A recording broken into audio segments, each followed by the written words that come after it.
Musik peristiwa yang memicu perang paling dahsyat di Timurul terjadi ketika sebuah bom mobil canggih seberat 1.200 kg meledak di Kairo.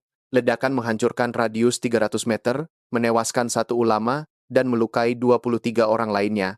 Bom ini dipasang dengan 4 detonator dan bahan peledak kelas militer. Insiden terjadi tepat 10 menit setelah konferensi dialog antar agama selesai. Intelijen Mesir, dengan dukungan teknis dari Rusia, berhasil melacak jejak sel Mossad hanya dalam 48 jam. Penggunaan 12 drone pengintai canggih memungkinkan identifikasi lokasi rahasia, analisis sinyal elektronik dari 7 pangkalan berbeda menunjukkan koordinasi yang rumit. Data ini memicu pengiriman 3 tim khusus ke lapangan untuk mengamankan bukti fisik. Hasilnya dianggap sebagai pelanggaran hukum internasional serius, bukan sekadar tindakan kriminal. Kemarahan meledak dari Rabat hingga Jakarta. Namun kemarahan terbesar datang dari Kairo, di mana pasukan elit Mesir terdiri atas 12 batalion infanteri dan 5 skuadron pesawat tempur Rafale bersiap untuk operasi darurat. Intelijen militer melaporkan bahwa 3.200 personel dari Iran dan 1.500 unit rudal balistik telah dipindahkan ke perbatasan timur, sementara Suriah mengerahkan 2.000 artileri berat dan 800 tank T-90 di front utara. Rapat darurat yang diadakan selama 2 jam di markas besar Kairo menyatukan 7 jenderal dari berbagai negara Arab dan 4 perwira tinggi Iran.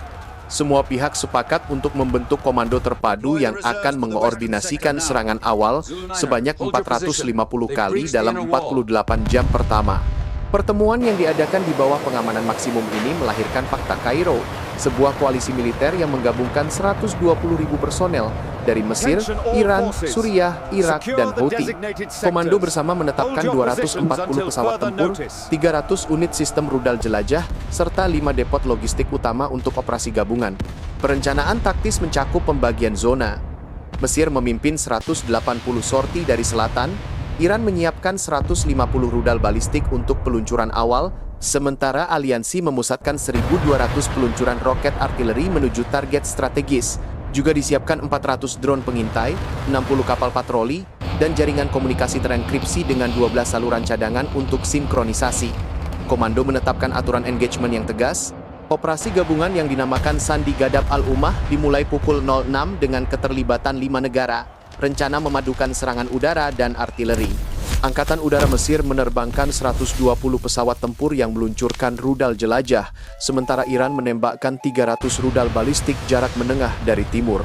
Sekutu di utara melepas 8.000 proyektil artileri dan roket dalam gelombang awal. Target diarahkan ke pusat komando dan infrastruktur komunikasi musuh. Komando bersama mengkoordinasikan jadwal serangan menggunakan 3 pusat kendali terpadu agar efek penumpukan sengaja tercapai. Efeknya cepat dan dahsyat, menyebabkan gangguan besar pada kemampuan pertahanan dan logistik lawan. Kota-kota besar mengalami kerusakan parah, layanan darurat lumpuh, evakuasi massal segera dilakukan secara terorganisir. Pada pukul 6 pagi, gelombang pertama menyerang dengan tujuan tunggal, melumpuhkan kawasan metropolitan Tel Aviv. Dalam serangan itu, 120 rudal balistik jarak menengah menghujani pusat kota dari arah timur, sementara 48 pesawat tempur Rafale Mesir meluncurkan 72 rudal jelajah anti kapal dan darat dari Mediterania. Sejauh ini 3 gelombang roket artileri masing-masing berisi 1.200 unit membentuk tirai pelindung dari utara. Fokus serangan diarahkan ke distrik bisnis, termasuk kompleks Azrieli dan pusat keuangan di Ramat Gan. 5 menara perkantoran runtuh setelah terkena 17 serangan presisi yang menargetkan tiang penyangga struktural. Bursa saham terkena langsung sehingga perdagangan berhenti. Dengan lebih dari 2.000 perusahaan terpaksa menutup operasional mereka dalam hitungan menit. Sistem pertahanan udara negara kehabisan amunisi. Iron Dome mengerahkan 1.400 interseptor tetapi hanya berhasil mencegat 58% ancaman kecil, sedangkan sistem Arrow menerima 86 serangan balistik dan mampu menetralkan 12 diantaranya.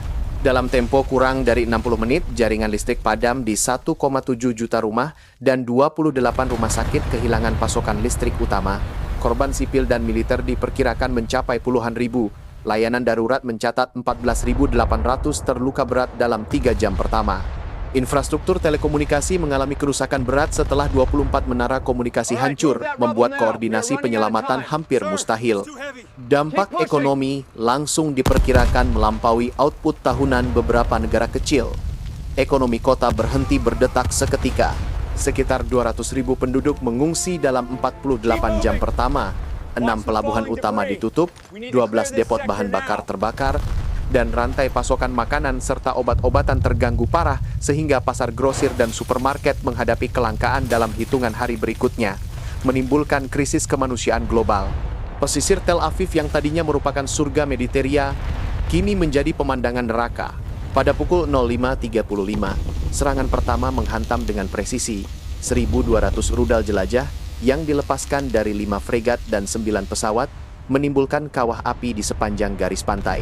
Sebuah gelombang balistik melengkapi serangan itu, 640 unit rudal jarak menengah ditembakkan dari peluncur darat sehingga menembus beton bertulang dan membelah fondasi bangunan komersial. Di pusat komando Hakiria, 47 gedung administrasi dan fasilitas intelijen hancur total atau rusak berat, termasuk 8 pusat komunikasi bawah tanah yang runtuh bergantian. Tim evakuasi yang masih berusaha menembus reruntuhan melaporkan bahwa 7 silo amunisi meledak dalam rentang waktu singkat, memicu ledakan sekunder yang memperluas zona keterbatasan operasi. Meskipun ada bunker kedalaman tinggi, sistem ventilasi dan jaringan pasokan udara terputus sehingga 3 kompartemen komando utama tidak dapat diakses oleh unit darurat. Akibatnya, koordinasi respons militer terganggu, stasiun radar kehilangan sambungan, pusat komando lapangan gagal menerima data intelijen real-time, dan jalur suplai bahan bakar untuk kendaraan tempur terpotong oleh puing di 2 titik kritis. Rumah sakit militer lapor kekurangan tempat tidur dan oksigen setelah gelombang awal menimbulkan ribuan korban. Tim medis mengkonfirmasi 1.036 korban luka yang membutuhkan penanganan darurat segera. Sumber daya komunikasi cadangan dinonaktifkan oleh kerusakan fisik pada jaringan serat optik, membuat perintah tertunda dan memperlambat pengiriman bantuan logistik. Dampak operasionalnya jelas. Tanpa pusat komando yang utuh dan dengan infrastruktur kunci yang hancur, kemampuan pasukan untuk mengorganisir pertahanan dan melancarkan kontra serangan praktis lumpuh. Kerusakan nyata tercermin pada inventaris, 52 kendaraan lapis baja dan 29 unit tank tempur terbakar sehingga meninggalkan celah perlindungan lapis kedua. Komandan melaporkan bahwa 4 brigade cadangan tidak mampu bergerak karena jalur mobilisasi terhambat, memaksa pergeseran fokus ke pertahanan statis. Dalam evaluasi awal, total ekonomi lokal terpangkas drastis dan ribuan pekerja kehilangan akses ke tempat kerja, menciptakan kepanikan sosial yang luas dan kebutuhan bantuan darurat yang mendesak. Sebanyak 17 tim SAR internasional dikirim untuk membantu evakuasi dan menstabilkan korban sambil menunggu pembentukan komando darurat alternatif.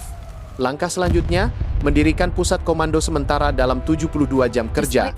Dilakukan segera. Serangan gabungan yang dimulai pada pagi hari itu meninggalkan jejak kehancuran yang tak terbayangkan dan memicu reaksi internasional yang segera berubah menjadi krisis diplomatik global.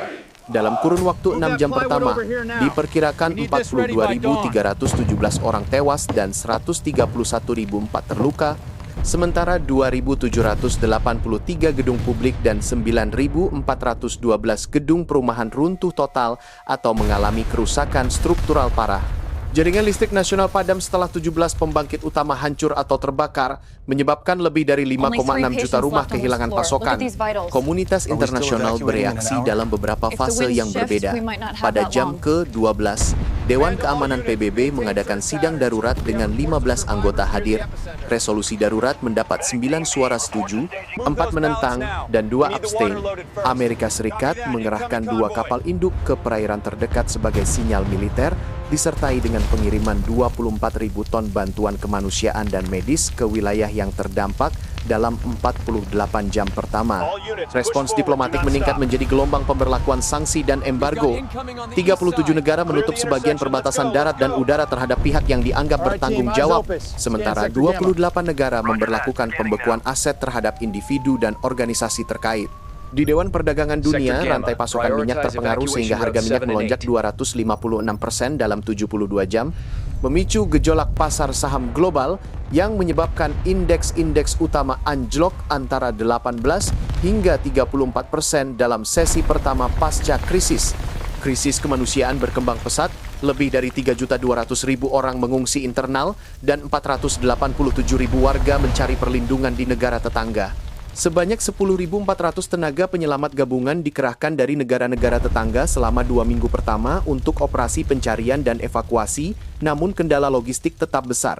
Rumah sakit yang tersisa bekerja dengan kapasitas darurat yang hanya 14% dari kemampuan operasional normalnya, pasokan darah turun menjadi 23% cadangan standar. Lini komunikasi terfragmentasi karena 8 pusat data pusat hancur, membuat pelaporan situasi dan koordinasi bantuan menjadi rumit. Organisasi-organisasi kemanusiaan melaporkan kebutuhan mendesak berupa 2.400.000 ton obat-obatan, 1.800.000 liter air mineral, dan 320.000 tenda darurat untuk menampung gelombang pengungsi. Di arena politik, negara-negara besar menghadapi dilema, apakah melakukan aksi militer untuk membalas atau mengejar jalur diplomasi yang rapuh. Ketegangan antara blok-blok geopolitik memuncak, 5 aliansi regional yang berbeda mengintensifkan patroli laut dan udara, dan 14 delegasi negara asing menunda kehadiran duta besar mereka. Pasca serangan, dibuka pula mekanisme penyelidikan independen yang melibatkan 11 negara dan 4 organisasi internasional untuk mendata bukti dan menilai pelanggaran hak asasi. Dampak jangka panjang diperkirakan akan meliputi dekade pemulihan ekonomi dan rekonstruksi sosial. Pemerintahan nasional mengalami restrukturisasi besar-besaran. 8 kementerian esensial dikonsolidasikan menjadi 3 unit komando darurat untuk mempercepat respons. Dalam 6 bulan pertama setelah guncangan, 62 sekolah yang tersisa dialihkan menjadi pusat distribusi bantuan sementara dan 27 bandara regional ditutup untuk operasi sipil. Proses pemulihan infrastruktur utama diperkirakan memerlukan waktu minimal 5 tahun dengan fase pertama rekonstruksi konsentrat pada 24 bulan pertama untuk memenuhi kebutuhan dasar. Komunitas akademik dan budaya melaporkan kehilangan arsip-arsip bersejarah mencapai 4.200 koleksi penting, sementara 190 museum lebih kecil rusak parah. Dengan kapasitas produksi nasional turun hingga 46%, negara-negara mitra menawarkan paket dukungan teknis yang melibatkan 86 spesialis rekonstruksi dan 52 tim medis lapangan. Selain langkah-langkah darurat, 20.000 personel penjaga perdamaian disiapkan untuk penjagaan titik evakuasi dan 6 pengadilan ad hoc dipertimbangkan untuk menyidangkan kasus-kasus pelanggaran internasional. Organisasi bantuan menyelenggarakan 3 konferensi donor besar dalam 90 hari pertama, dihadiri total 132 delegasi dari berbagai negara dan lembaga untuk menyelaraskan rencana rekonstruksi. Selama fase awal, diproyeksikan perlu pembentukan 7 pusat rehabilitasi trauma untuk menampung para penyintas, dengan target melatih 9.600 konselor lokal dalam 18 bulan. Semua langkah ini menunjukkan skala tanggapan kolektif yang belum pernah terjadi sebelumnya dan menegaskan bahwa konsekuensi dari hari itu akan menjadi titik tolak geopolitik dan kemanusiaan yang berjangka panjang. Dunia menunggu hasil, harapan dan ketidakpastian tetap mengemuka sekarang selamanya.